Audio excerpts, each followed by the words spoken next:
Hello, my name is Andreas Andersson, coming to you from a wintry Sweden. Today we're going to be talking about one of my favorite materials, deer hair. Today we're going to be digging not just a little bit deeper, but a lot deeper about what I'm looking for when it comes to choosing the hair, some of the techniques I use, the tools and threads and stuff like that.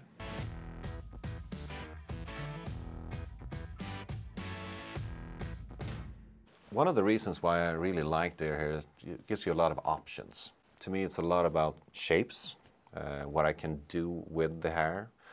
You can do anything from a really fat rat. This is almost like, looks almost like a hedgehog, but it's a good fishing fly to mimic a swimming mouse.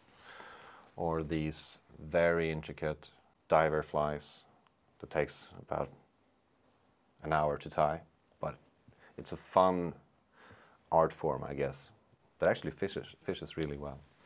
But also, we will be talking about various types of streamer heads.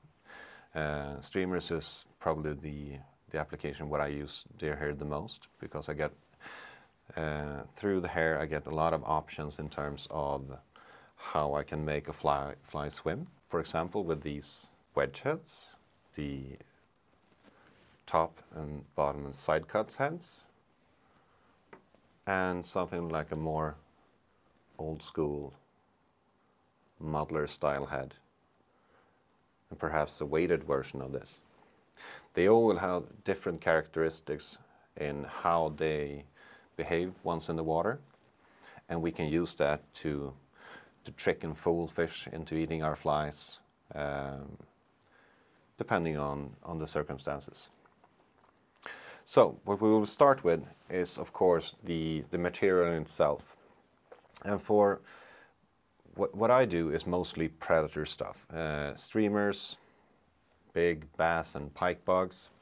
And the type of hair I use mostly, or in terms of deer hair, the only hair I use is from an American deer called whitetail.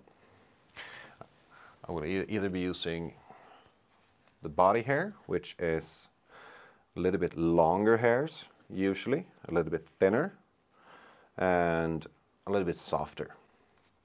This is a big part of the animal, like the sides and the back, and so there's a lot available of that.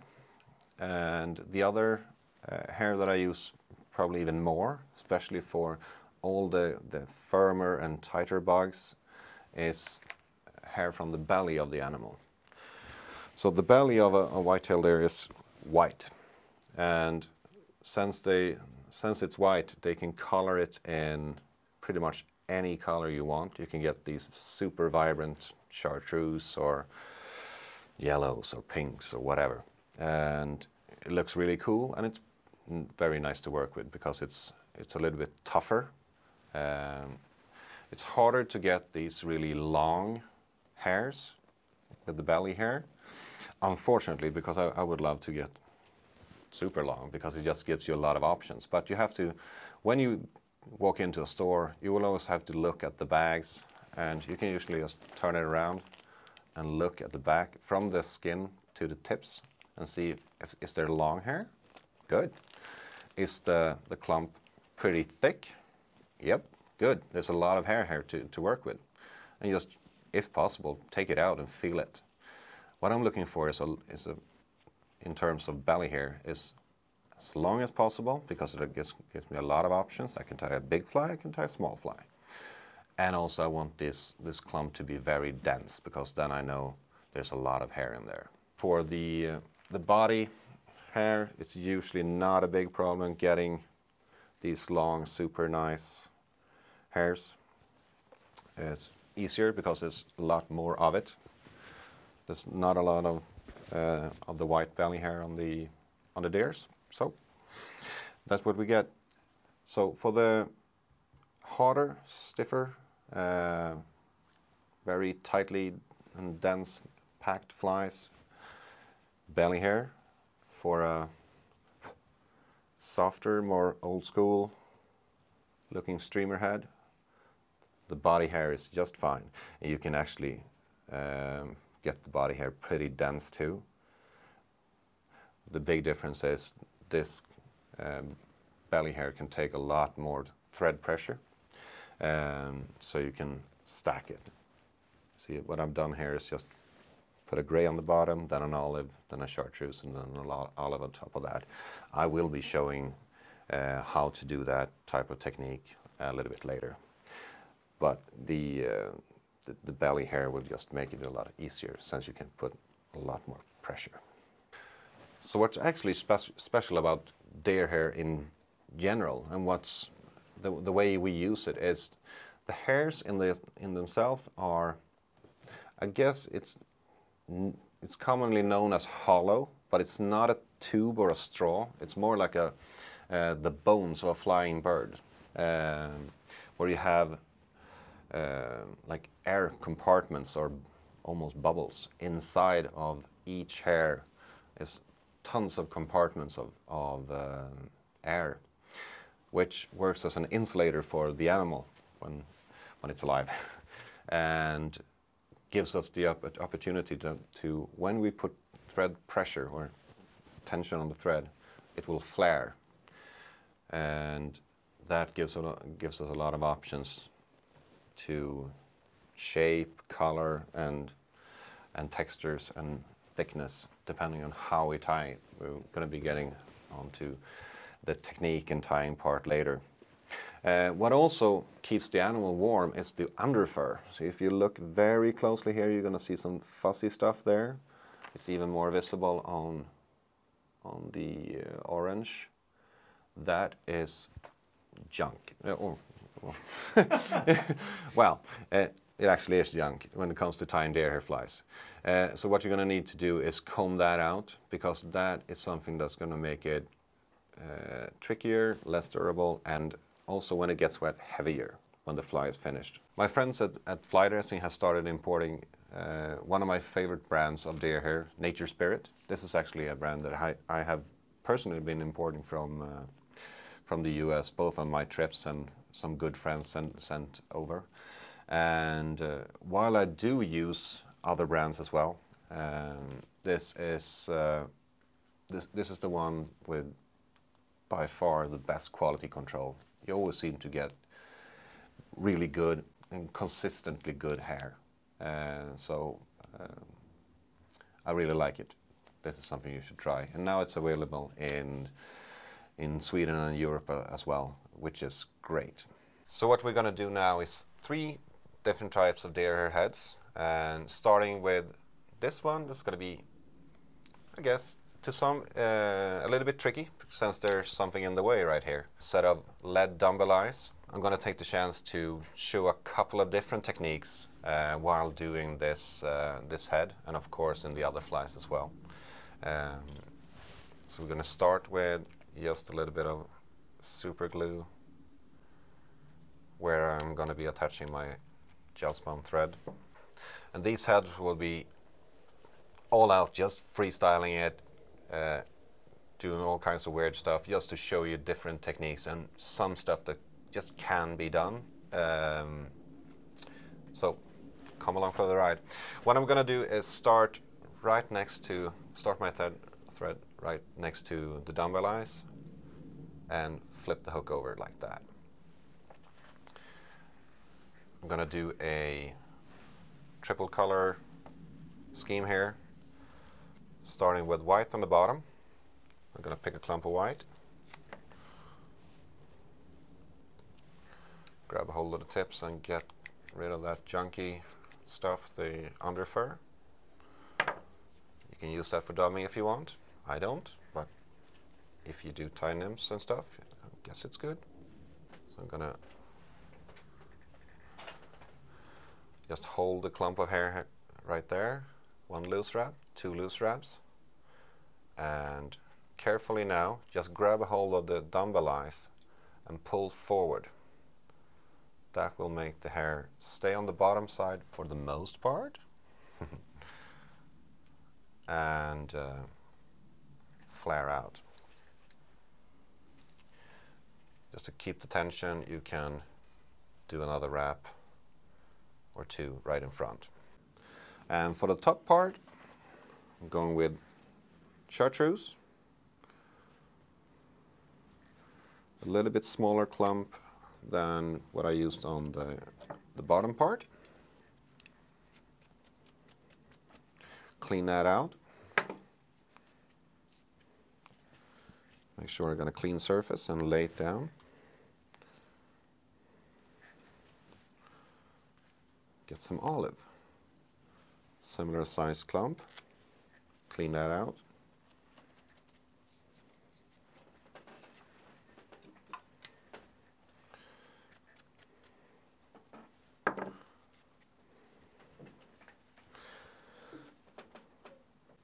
So what I've done is just place the clumps together like that, and then by twisting my fingers like this and shuffling the hairs just like a deck of cards, I will get them to mix.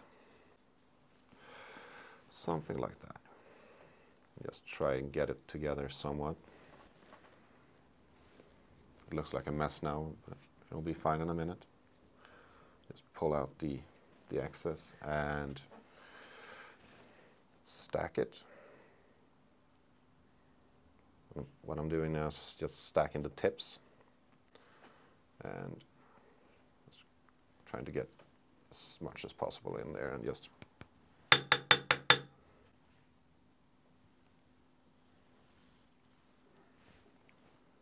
carefully. You see now it's mixed. Great. That's what we want. Grab a hold of the tips and just line them up. Something like that. Should be a good color. Then you have to be a little bit crafty with the thread to work around the deer hair and the dumbbells, but you'll work it out. Loose wrap. Come in on the back side of the dumbbell. Back side again. Loose wrap. Just like that. All right. I can actually let it go now. You can see. What I'm going to do now is just as I did on the bottom side, is just grab a hold of the dumbbell eyes to make sure I keep the hairs in place, and then come tight like that. Use your fingers just to try and fold most of that back. And work your thread to the front and do like 4 or 5 turns just to lock that thread tension in. You see we got a top and bottom part now of the fly. Again, bottom, white.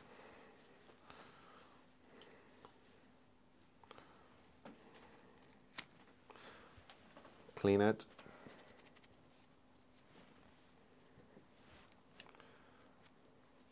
What I'm noticing here is that the white and the chartreuse is probably from a later season deer harvest, because it has more underfur. The animal needs more underfur in the winter to stay warm, and the olive has almost no underfur at all. So it's probably from a warmer month. A later and early harvest doesn't matter. It's just you have to work a little bit harder to get the underfur out on the winter fur. No biggie. So what I'm doing here to get the white hair on the underside, mostly because I've got big clumsy fingers, I'm gonna keep that clump of hair above. You see there's a distance here. That's just to help me get those 2 loose wraps in first. And then very carefully leave it there. Come in from the bottom side, grab a hold of the hook eye and pull down. That way I can make it stay, mostly at least, on top. Another little wrap there. And I actually messed up a little bit here, so I got a little bit too much white on the top side, so I'm just going to sheet. And that's fine. What I'm going to do here is just let a drop of super glue soak into that top side. Make sure I got thread tension, that's just fine. Because I can, I'm gonna actually have it fade from a lighter color of chartreuse olive blend in the back and be a darker in the front, just because we can. And the way we do it is just a little bit less of the chartreuse. And when you get to the front, you don't have a color to worry about. So you can cut the very tips, and it's going to be easier for you to mix them, so you don't have to align the tips. You can just cut them off. And for the olive, I'm going to do a larger clump than the chartreuse one. So we get that fading effect of a darker front on the fly. This could be a little bit too much. No, it's going to be fine. Place it in my hand. Take that smaller amount of chartreuse and just go ahead and mix it up. So I'm doing this motion, just rolling them and mixing them, lifting and stacking on top of each other, just like a deck of cards.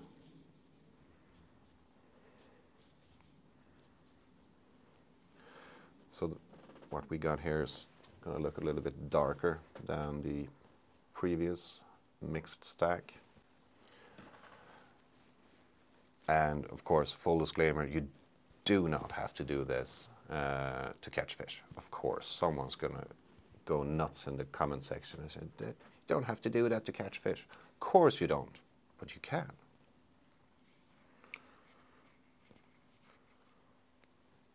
This is just showing technique.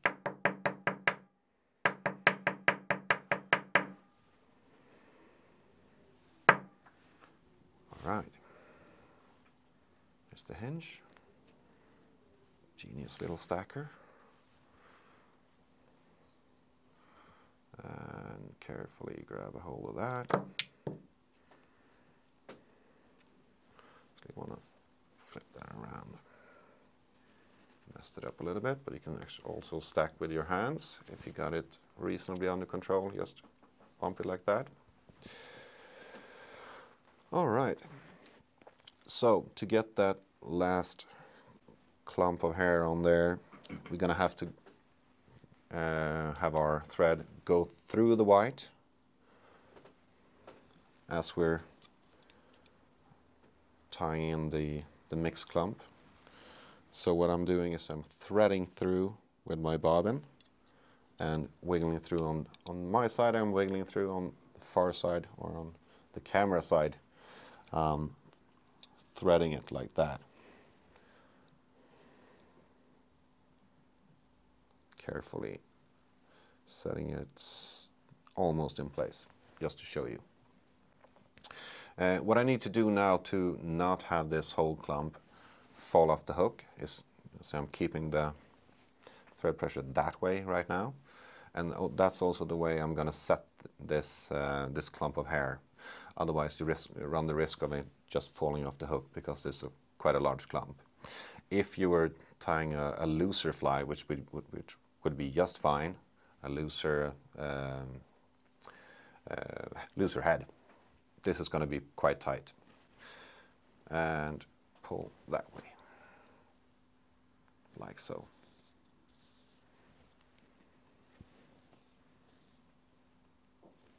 Make sure you keep the thread pressure here, and use your left hand or the hand that's not holding the bobbin to fold everything back and wiggle through, trying to find the hook eye.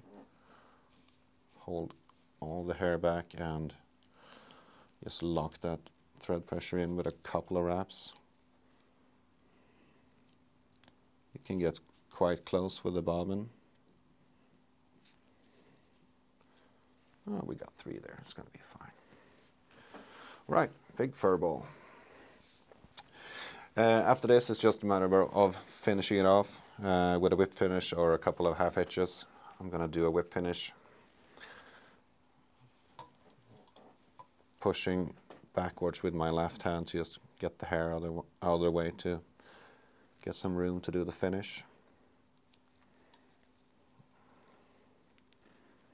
It's a little bit trickier with hair in the way, but patience and you'll do it.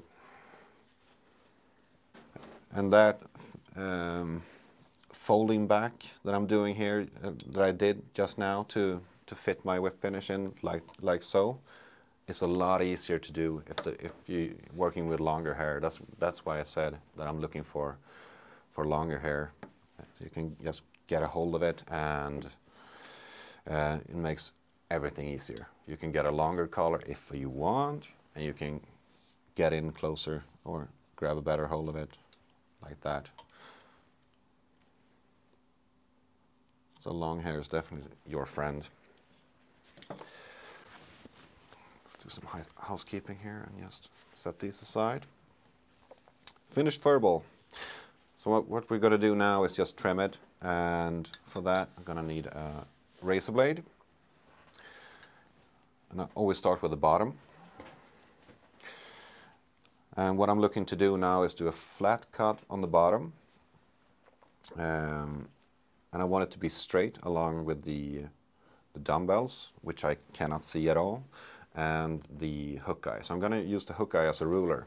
And the first cut is going to be sloping slightly upwards. So I'm going to be laying the razor blade flat on the hook eye and do an angled cut slightly upwards and going backward. So next cut's going to be just a little tiny bit deeper and still keeping it flat. Now I'm starting to see where the lead eye is. I think I'm going to leave it something like that for now. We're going to do some more cutting on the bottom. We'll start with the top side now. And what I'm looking for here is a slightly like rounded top. And the top part is going to be a little bit wider as well. And the way I do to get that rounded head is just simply bend the razor blade. And you could push straight through if the razor blade is brand new and super sharp. Sometimes. But it usually helps if you just do a little bit of a wiggle so you get a cutting motion out of the razor blade. So I'm moving super slightly sideways at the same time as I'm going backwards. And that way you get a cleaner cut.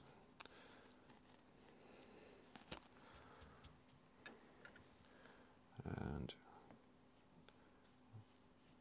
let's keep going. Slightly to the side.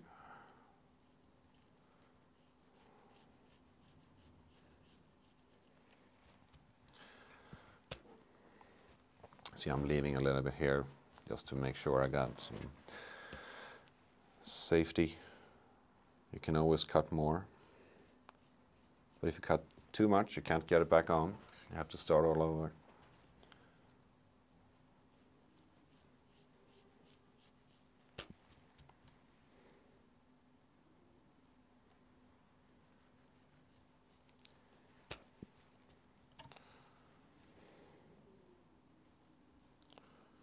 So I'm still using that slightly side-to-side motion and a slightly bent razor blade, just making sure I get a rounded shape to the top of the head.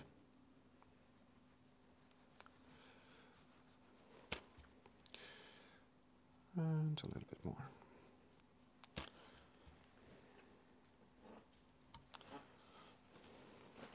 All right. Pretty happy with the top part of the head. So I'm going to finish up the bottom. Have to be a little bit careful with the front side of the head. And the back part is easier. You can get a little bit closer there and trim off more without risking cutting any threads or anything like that.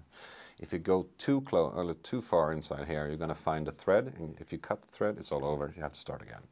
And another very useful cut, aside from the bent one, is just grab a hold of the razor blade at the edge and use the tip to just slice off individual hairs like that, and just use a slicing motion. You can do the same. It's just like a barber going forehand or backhand. Just with a little bit of practice, it gets a lot easier. All right, still a very fat head.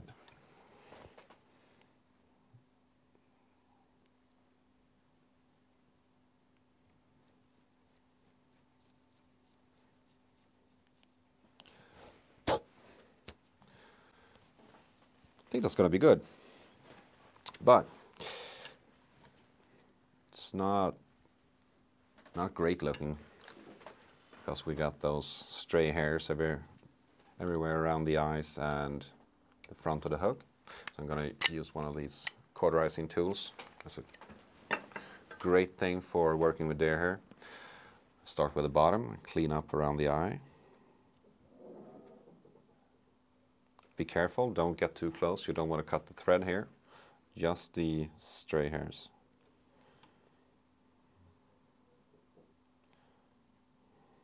And don't hold the cauterizing tool against the metal. Just cut the hairs.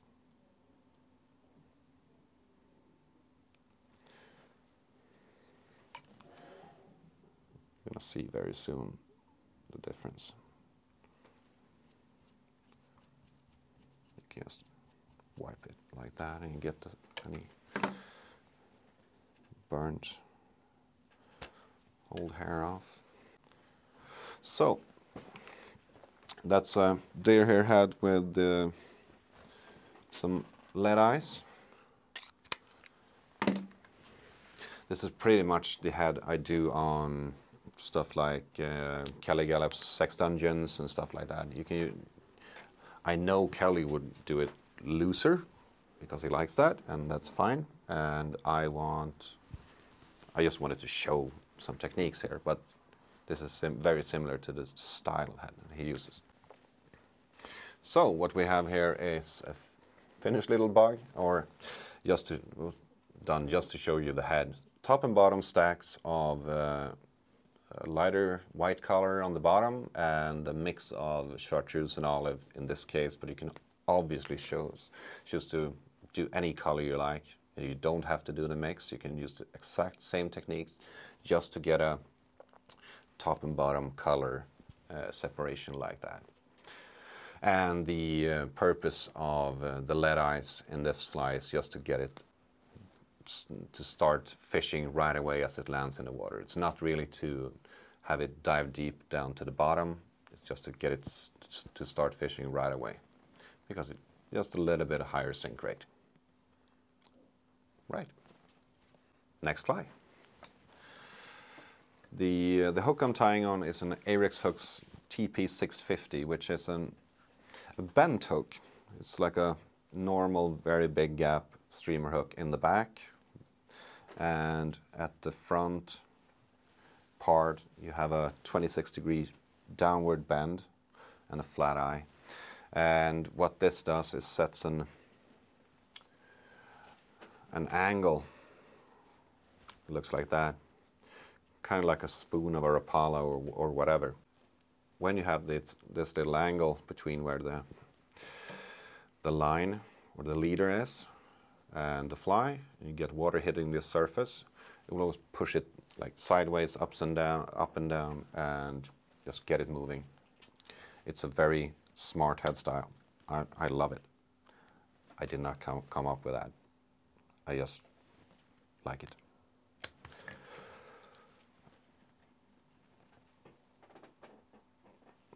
So what we got here is some very strong Dyneema GSP thread. So what the thread you're looking for when doing larger deer hair stuff, especially if you want to make a tight bug, is a very wide, very strong thread. So at least 100 denier. I rarely use anything smaller than 150. 150 is usually a very good size for streamer heads. If you move up to like huge bass bugs, you're gonna need 150 or 200. So wedge head, I prepared the front part with a thread base, a little bit of super glue under that. That's just to make sure that this rather slippery thread stays on the hook very securely, and it gives you a good base to tie on. I'm actually going to move that thread all the way up until where I finish the body and start with a collar. And I'm going to do collar and back part of the head in the same clump. It's absolutely possible if you got long enough hair and don't have to do a huge bug. If I were tying like a really big deer hair fly, would be possible that I might do a separate collar, but for most of my flies I find I don't have to.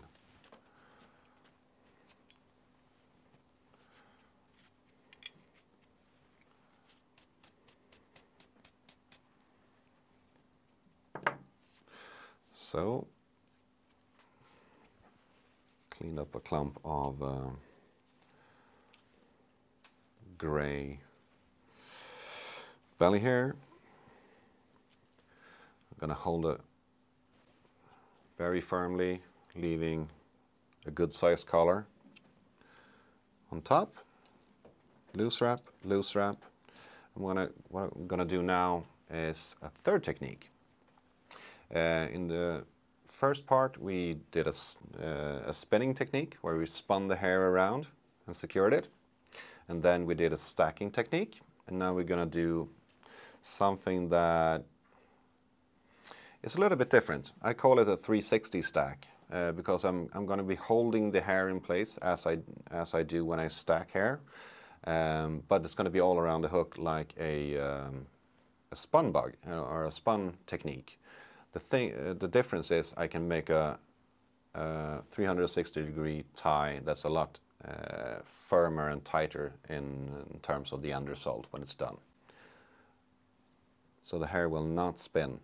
What I did there was give it a little bit of push to spread the hair all the way around the hook, and then I'm going to be pulling like that, do a few wraps going slightly forward through the hairs, and this is to lock them in place.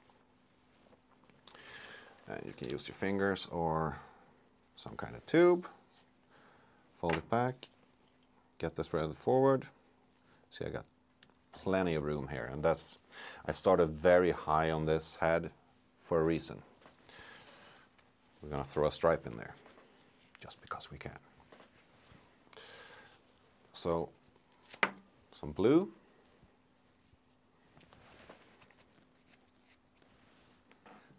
Clean that up.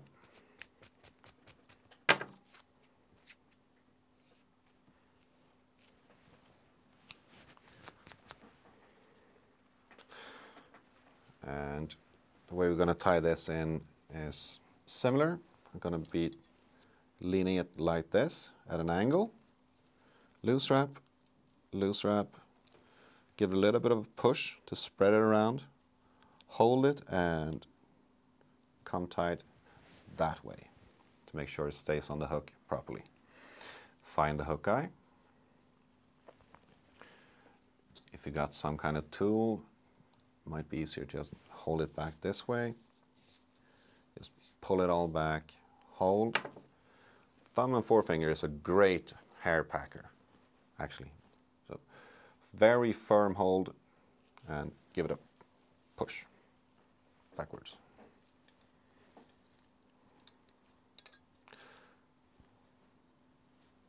See, now I found some bare hook shank again. Hold it back, make sure you got the thread pressure.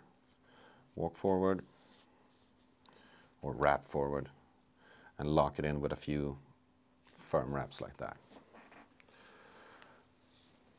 So what we're looking at here is going to be like a blue stripe in the middle, and I'm going to come back with a little bit more gray for the very front part of this fly. Removing the underfur. Get that out of there. And since we won't be using the tips of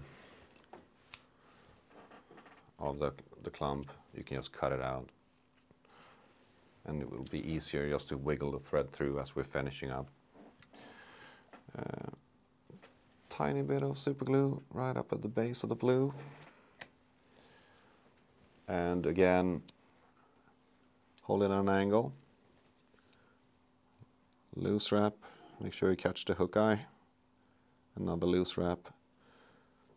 And this is crucial. You see, play along. I'm holding the thread this way, giving it a push to spread it around, and then as I come tight, I'm going that way, almost straight backwards, to make sure I'm pulling the hair onto the hook instead down off the hook. If that pull would have been this way, you can't get all that hair on. It's just impossible. It will just fall right off. So you have to pull it that way. That way you can get a very tight, nice bug. Since you're using the thread to push the hair onto the front part of the hook. And here again is where it really helps with the longer hair. So you can hold it back easily and place a few very firm turns there to lock in the thread wraps. And fold it back and we finish. Try and catch as few of the hairs as possible right there.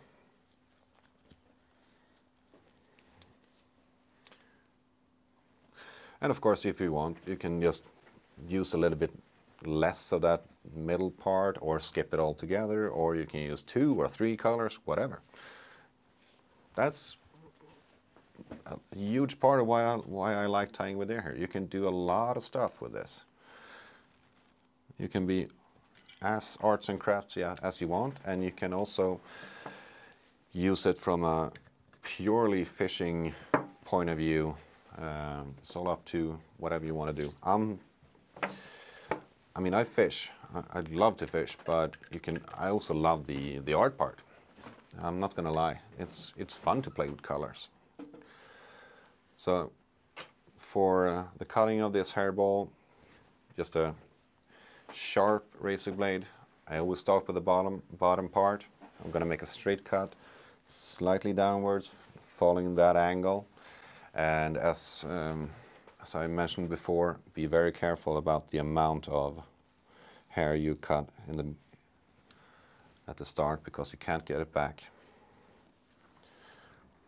It's going to be fine for now. And the top part is going to be just a starting cut, just to see what you're doing. And then you can use the hook eye as a ruler. So here I'm doing a straight cut, but I'm using the razor blade as you would slicing a knife, back and forth. That way you get a cleaner cut. I see a lot of people just pushing the razor blade. That's not how you cut, that's how you push. If you want to get a cleaner cut, cut, not push. And since we're looking for a wedge shape, get that flat shape, I'm gonna have to angle it this way, and I'm gonna round the sides off a little bit. Some people, I believe Tommy Lynch on his original Drunken Disorderlies was more of a square, like shovel shape. I prefer mine a lot more rounded. I just want the flat surface for the water to hit. I found it to be a little bit more durable. since we've got a lot of pike that usually tries to steal our trout flies in our rivers, and also you tend to have a fly that that tracks a little bit better, which can be a good and a bad thing depending on what you're looking for.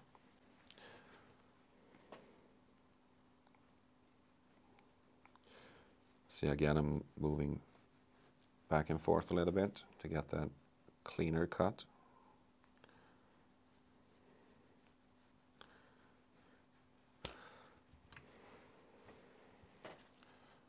At this point, it's a good idea to look how much you have taken off, to just try and do the same on the other side.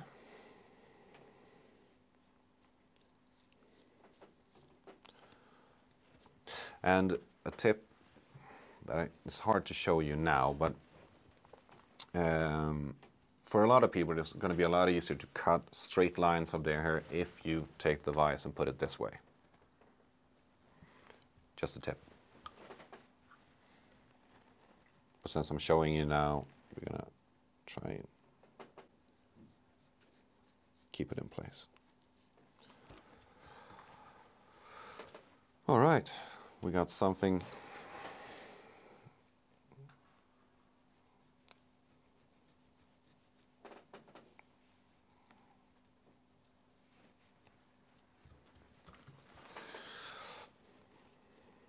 All right, something like that. We got a blue stripe and a wedge head. I want to cut a little bit more off.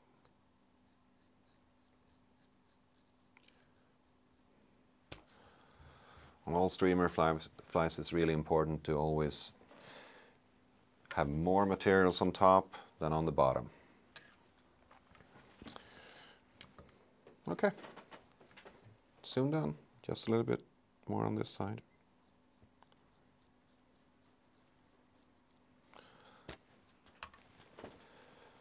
I tend to prefer to put some UV resin on the top and on the bottom of this fly, just to, it makes the surface a little bit harder. You get that water hitting the surface a little bit harder. That's good, and also a little bit better durability. Leave the sides and the back part open. I find that to be pretty important, since after you have been fishing this, if you were to put UV resin or epoxy or something like that all over this bug, and you fish it, it's going to get wet on the inside, but it's going to be hard for the water to evaporate. So actually, when I've done too much on some of the earlier versions of these, they can actually kind of almost like rot from the inside, or have a very hard time drying off as we want. So just leave the sides. It's going to be plenty durable since the thread is all the way in there. On this type of bug, I do want the heads to be as firm as possible. As I mentioned, that's one of the reasons why I do put some UV resin on the top part. The idea behind a firmer head on like a wedge fly or my ragdollies, which has a top side flat surface. If you got a hard flat surface, you get a better reaction, or a different reaction when the water hits the flat part, especially in a river in moving water. I find it to be a big difference compared to a soft head. A soft head is great to give a good profile. So it's nothing wrong or nothing bad. It's just a different way of thinking. What I'm looking for is the same effect. If you stick your hand out the car window and hold it like this, that's the soft fly. The water will stream through it a little bit. Then you put it like that, and you'll feel that it just wants to move. And that's the effect I'm looking for in the flies. I want that.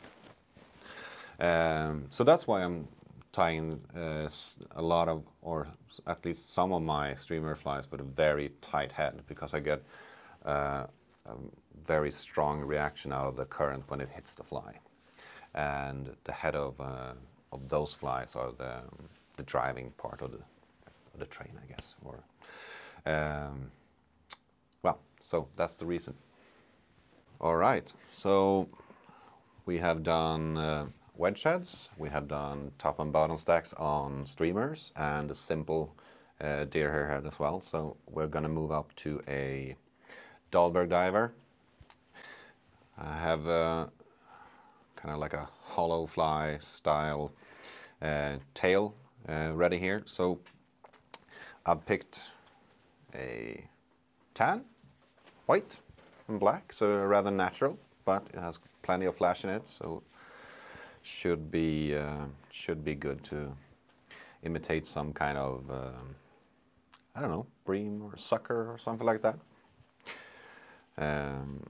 To start off, again, very strong wide thread. Get a healthy clump there of deer hair and clean that up. Oh, this was good.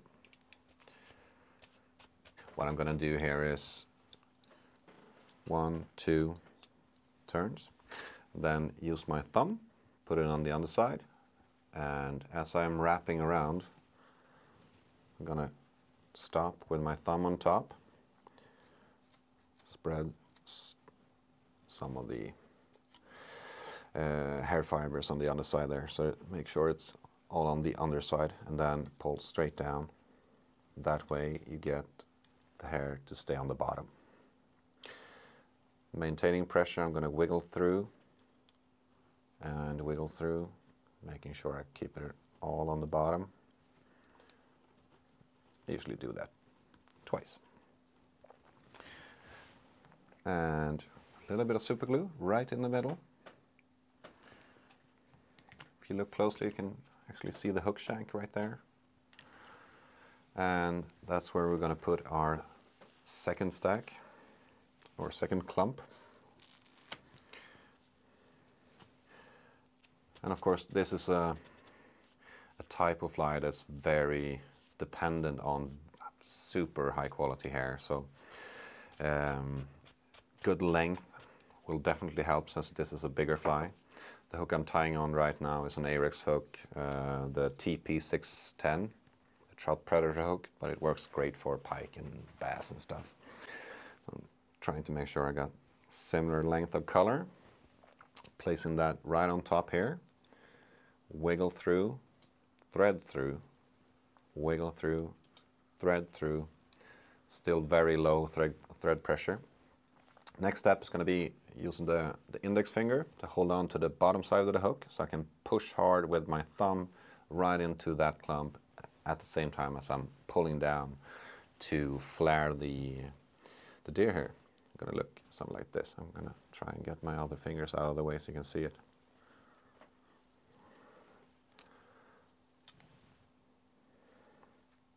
I have to let go now. It's going to be a little cup there to place the next clump of hair. And I think we're going to go with a nice, very nice white.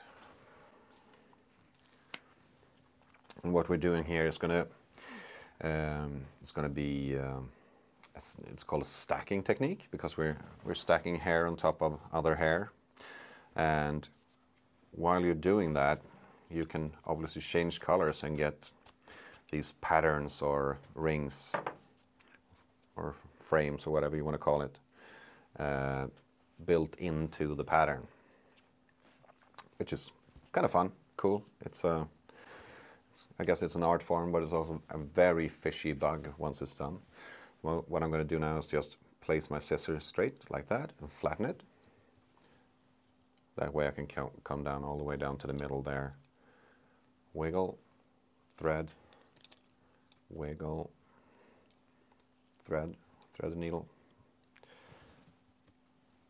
index, thumb, and the same thing as the previous clump of hair, and plenty of pressure, as much as you dare to put on there without breaking the thread. Some black.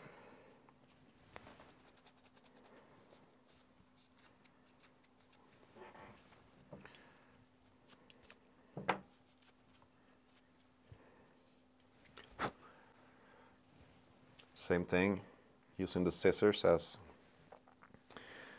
a tool to open that space up. Wiggle through, thread through, wiggle through, thread through. And let's check that out. Yeah. All right. So here, if we want, we can put more stacks on top of each other, but I think we're going to settle for black on top. So what I'm going to do here is use my thread to get to the hook shank and just push the hair back so I can get my thumb and the index finger under here and hold it like that. And then give it a very good strong pull. Make sure you keep the pressure, wiggle through, and give it a bunch of wraps right up there.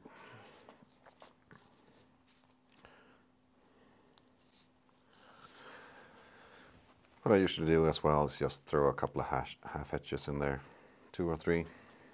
For this type of bug, I'm going to use a very large hair packing tool like this one, and just grab the shank in front of those thread wraps that I just put glue on and push it all back with the glue, giving me some room to keep going with the rest of the fly.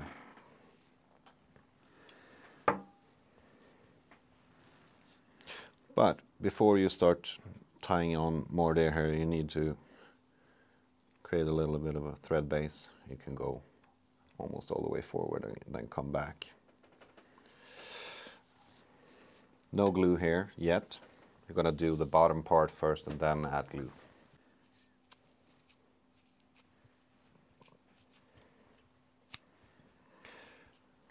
As I'm not doing any color with this front part of the fly, there's no need to keep the tips. That's going to make it easier to thread the thread through as I'm doing the other steps. Here, since I've got a lot of deer hair in the way here, I'm going to hold this at a slight angle and do a couple of loose wraps, and then use my thread to spin it around like that. And when you got the clump of hair in position on the bottom side, you can either do thumb and forefinger like before, or just like that. Just make sure you keep it on the bottom side.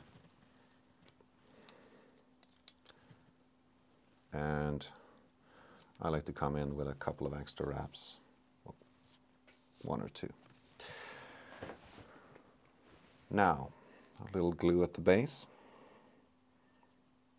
just keeping that thread pressure that I put in there.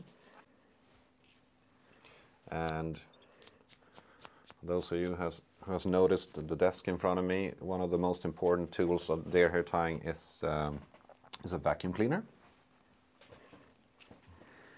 And so next step, try and push the first clump back and wiggle, thread. It's very similar. I'm going to use the thread to pull it down into the back part there. Finding the hook eye first, placing the thumb on top so to make sure I spread the tan like so. We get that kind of like a hole in there to place the other colors. You see it's a little bit more crowded here. Here's where it really helps with that scissor, straight first and then like that technique, to give yourself some room to place that second clump in there.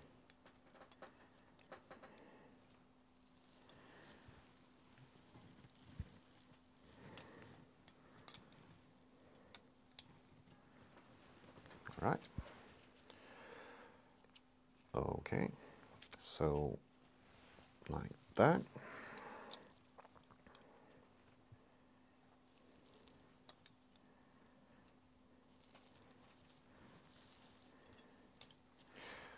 And from the top part, thumb and forefinger or index finger, yes, give it a pull. You see I'm pulling that way, so I'm doing this.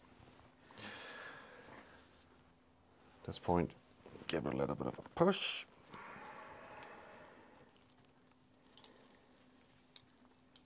Make sure you got all that thread tension back. And wiggle through. And lock it in with a couple of wraps. And a few of those half hitches.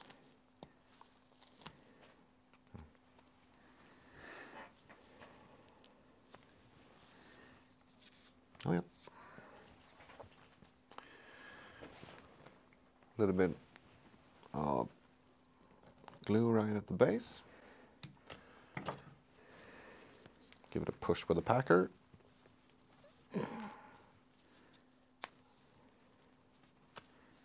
Yep. Just hold it for a second, like that. Okay, so now it's really crowded up there. I'm not gonna, since I went with quite large like frames of the white and the black, I'm not gonna do a third set of those. I'm just gonna finish it up with some tan on the bottom, tan on the front, right here, for the very front part of the nose of the fly. There's not a lot of space. It's about a scissor width, or yeah, it's tight.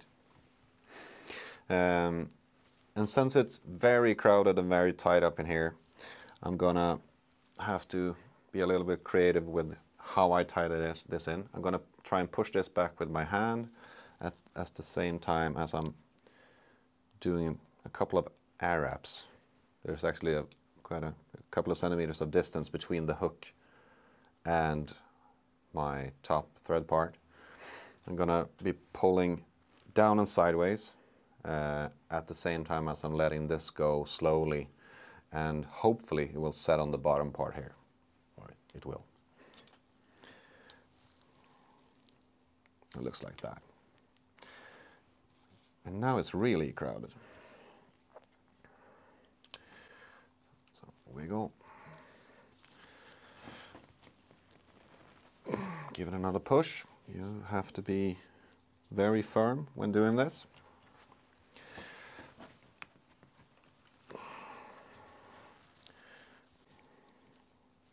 Make sure you got all that thread tension back if you let go of the bobbin.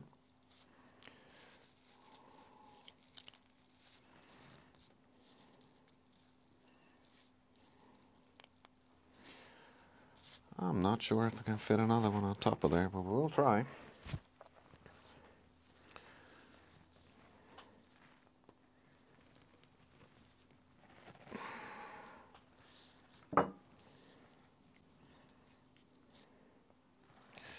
Yep. Very small clump is going on top of there. Or very small. I don't know, very small. It's enough for half a dozen of caddis, but anyway.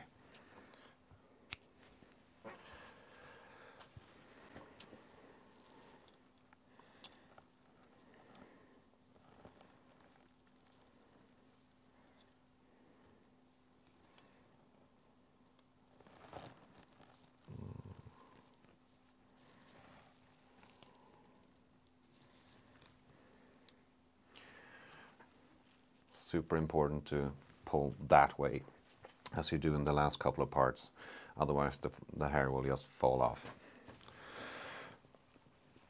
Give it a good couple of pushes again. Now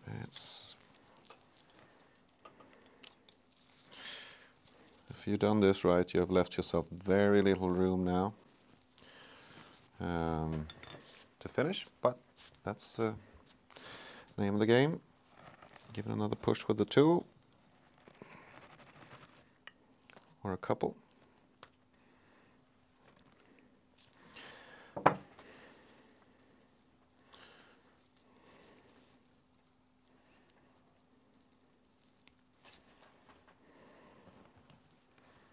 So what I'm doing here is to make sure it doesn't slide off. I'm pressing into as I'm wrapping.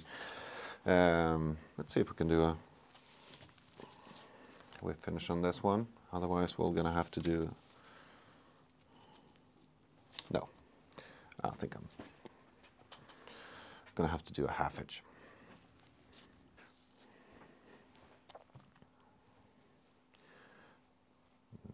Not the easiest whip finish, and gonna throw a couple of half hitches instead, since a tool like this will just allow you to get in there a little bit closer.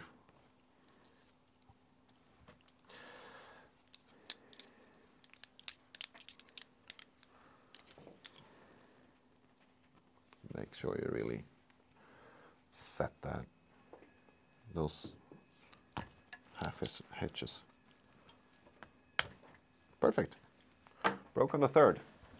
So when I've done the finish, either by whip finish or this time I put a little bit too much hair, so I had to do the half hitch with the tool.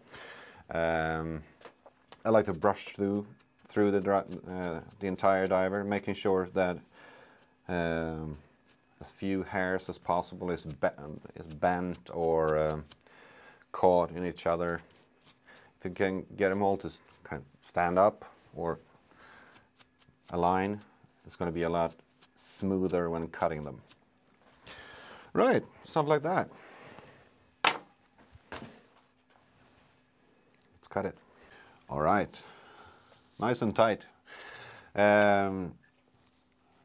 This time we're ready to do the trimming. What I do when I trim these, I always start with the bottom, and I find it a lot easier to actually turn the vise this way.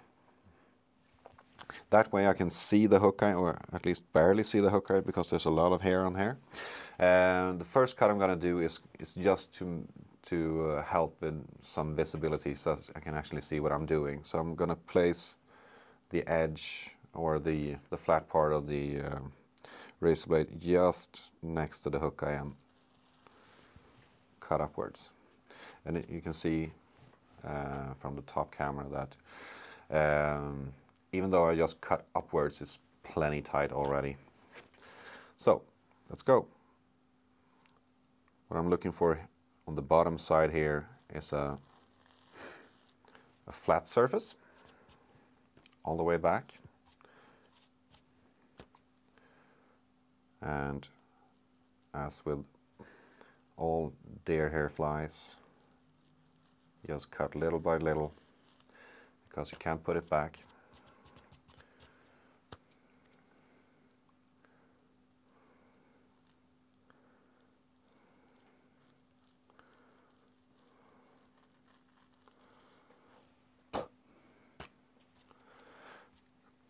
A little bit more.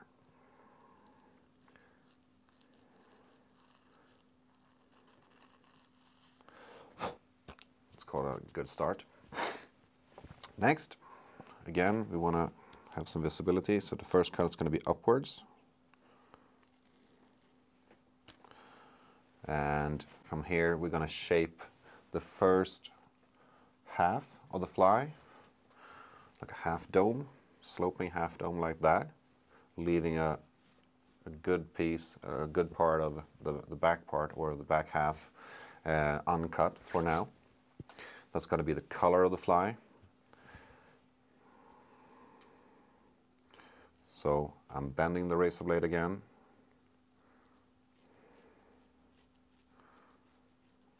I'm just making small cuts here.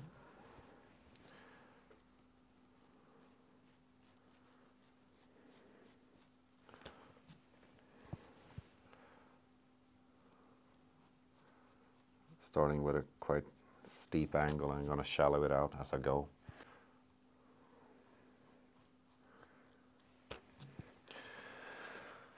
So that's the rough first cut. Now I'm gonna start shallowing it out using the rounded part as my ruler and just keep going like that.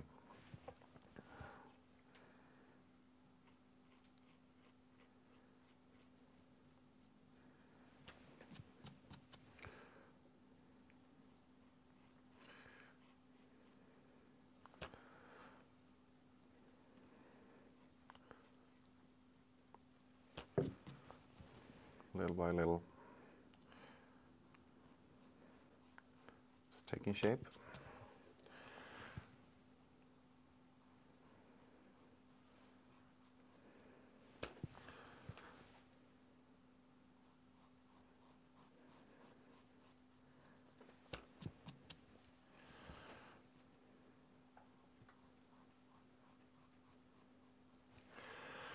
Every now and then you can just flip it upside down and make sure you got this, you cut the same amount going backwards.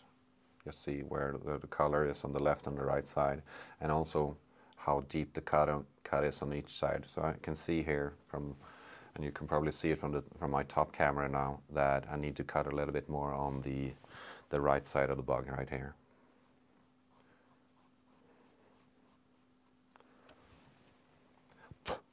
Straightening it out, good. And a very thin cut right here. Should even it out, good. Now we can get to work on the bottom part again, very carefully.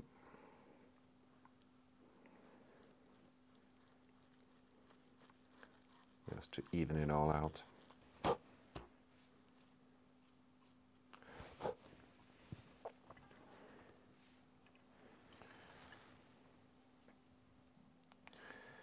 Good. So what I notice here is that I got a little bit of a deeper cut on the bottom side that I do on the top. So the easiest way to trim away going backwards here that I've found is to not do the bending, but just come in with a slicing cut like that and just go backwards. So I'm actually holding my hand still, just wiggling just cutting back and forth with a blade and rotating my vise to just take away a little bit of hair at a time.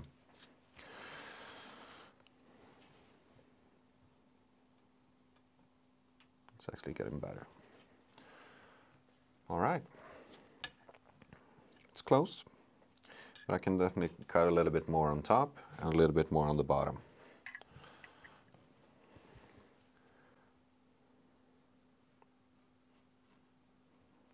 I'm going a little bit deeper now.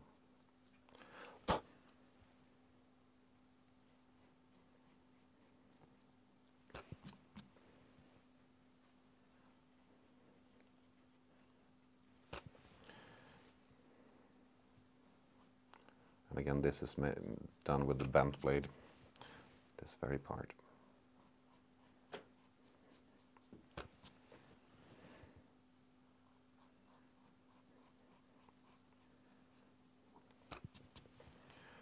And to finish it off.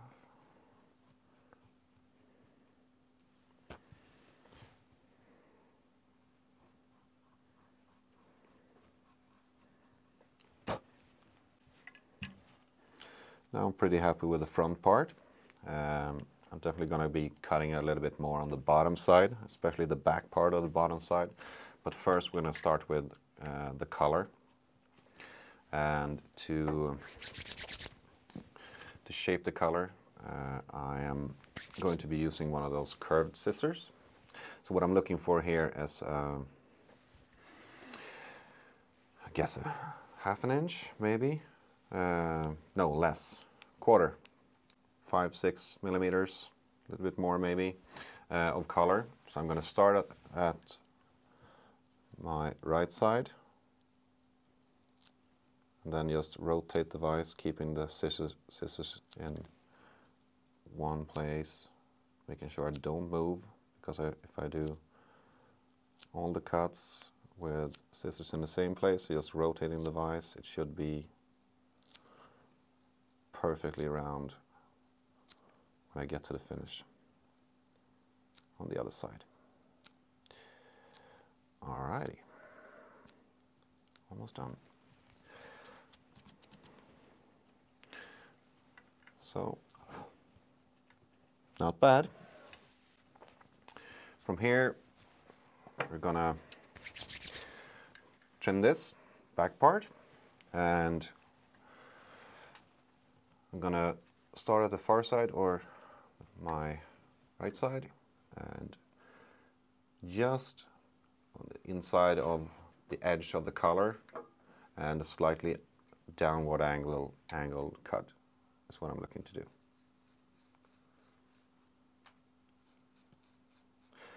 Some people like to take the fly out of the vise at this point and do it. I tend to prefer to do most of my cutting with the fly still in the vise. I feel I can be very accurate this way, since I'm basically just moving the vise and keeping the fly and my hands in a pretty much the same position. I'm just wiggling it back and forth.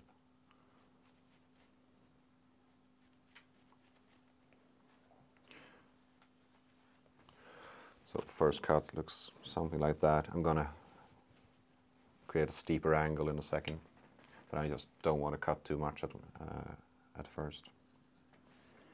So be a little bit defensive, but how much and what angle you're cutting. You can always cut more.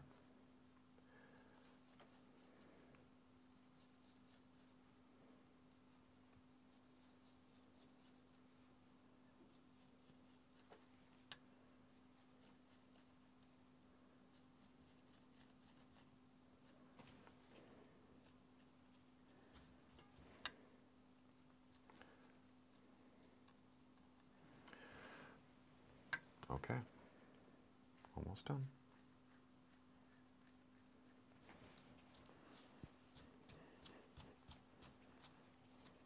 It's a good first rough shape of the entire fly now.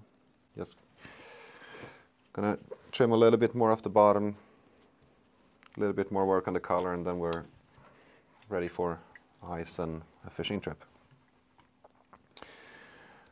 So what I noticed here is just a little bit too much hair on this back part of the bottom. So I'm gonna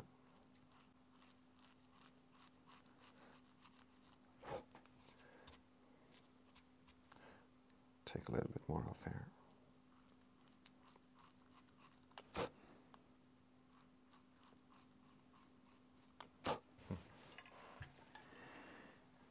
That's a lot better. We freed up a lot of hook gap by doing that last cut. And a little bit more on the collar.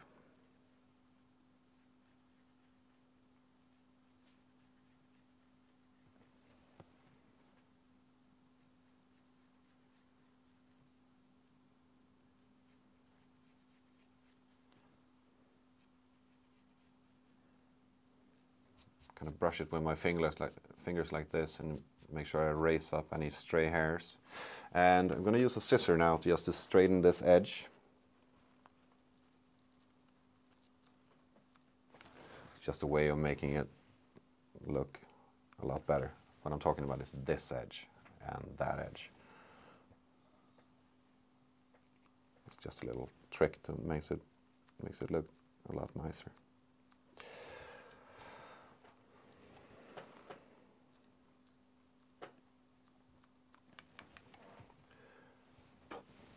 And I see here that by brushing I actually found a few that was folded down, so let's trim those to the same length as the other hairs. And a few here as well.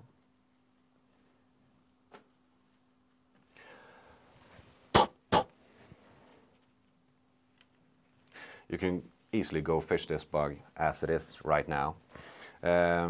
A few things I like to do is just clean up the collar by going the other way with a cut. You can either just break off a razor blade or be very careful and and kind of fold it like that, as I do. And I'm actually going to do a cut that way, and that will actually make it, the color look cleaner.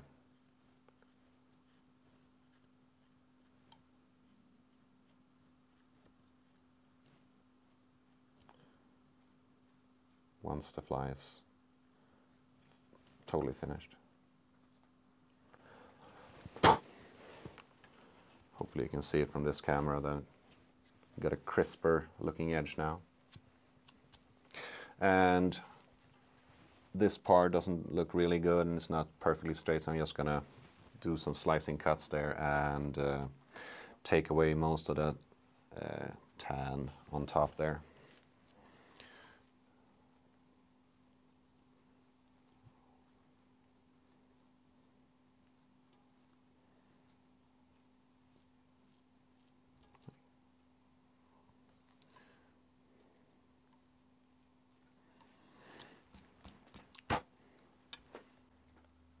I want to cut a little bit more off the sides, and the part very closest to the collar. I'm angling going from the front of the diver. I'm doing with a bent blade, and then I'm just straightening it to leave a flat or flat-ish surface right here, because that's when I'm going to be attaching my eyes, and they will stay on a lot better on a flat surface. So starting with bent, tapering to flat. Very important when working with deer hair, if you're going to put eyes on it, you're going to want to use a gel type super glue. The first eye, just drop it right on top of the drop of super glue and place it exactly where you want it. And after that, just come in, drop the other one, and since you just dropped it on top, it's going to stay there, and you can twist back and forth and make sure you got them perfectly aligned.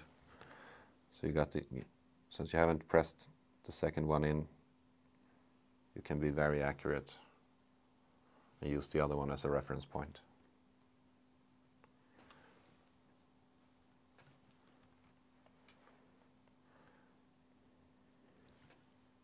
That's straight. Perfect. Good. Cauterizing tool, I'm going to go looking for a hook eye.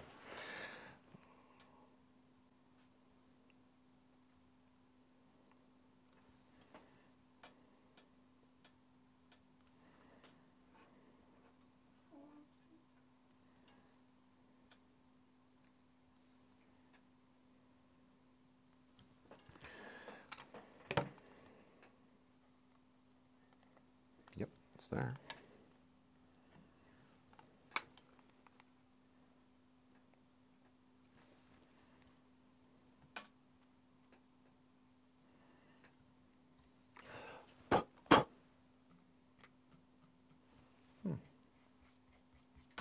Yep.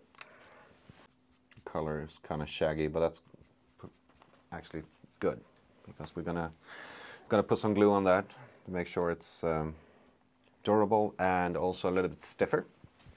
Mixing up a little bit of epoxy here.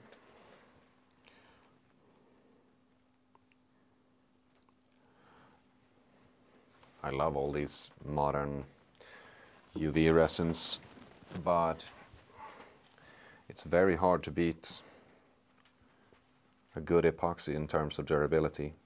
So I'm going to be putting a mix of epoxy on the bottom side of this fly and a little bit, just a thin layer on the collar. And I'm going to show you a little bit of a trick to get the color looking a little bit more crisp and nice as well as I'm doing that part. But just spread this like butter.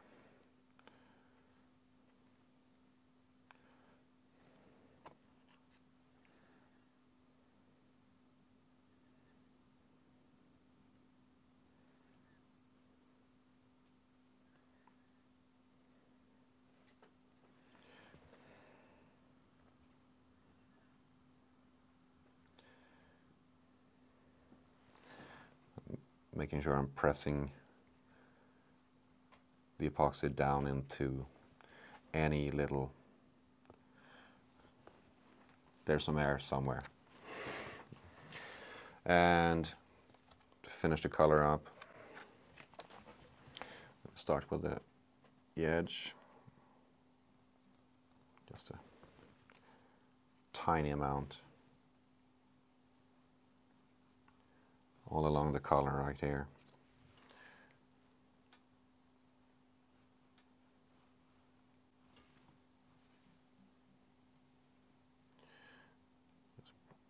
Working it into the front part, like so. And as I'm doing that, I'm pushing the color back. And as the glue is going in, and since this is a quick 5-minute epoxy, I started with the bottom. That was not that was by it was by purpose. To get the glue to set a little bit when I start doing the color, because as I'm pushing the color backwards, like so, it's gonna stick to each other and create like a thin, very crisp, nice color right there. And if you get some on the eyes, you can just take your finger and push it backwards. The same on the top of the fly. It doesn't hurt at all, but I like the eyes to be clear and nice. The color is dry. Good. So we're just going to do the final trimming, and I'm going to show you a trick about this tail back part in just a second. So I'm going to turn this way so I can actually see what I'm doing. And cut the color once again. And that way we get all the little small stragglers out of here.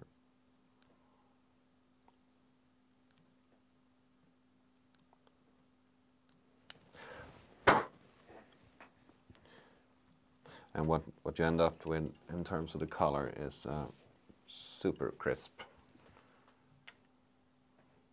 result.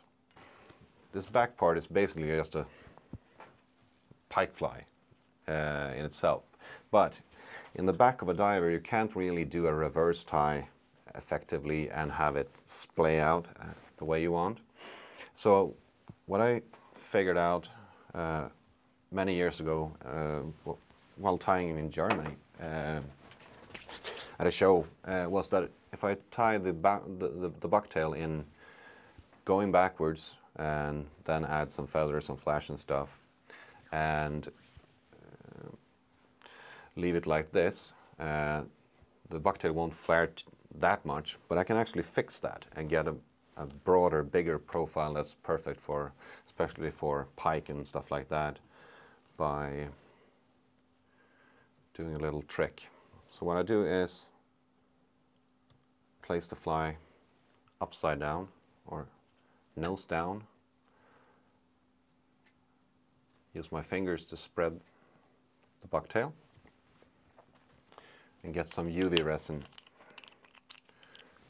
and place at the very bottom here. A couple of drops. Get the light. And what you want to do is, before you turn on the light, use the round edge of the light to just separate all the hairs and make sure they're evenly spread out, and then just push on to set that UV resin. For this application I'm using a flexible UV resin, so it can take a little bit of more of a beating. Thank you for watching this deep dive in deer hair techniques and materials and other stuff. Let us know down in the comment section what you thought about this video, and also if you comment and subscribe, you have a chance of winning these flies that I tied today. Thank you.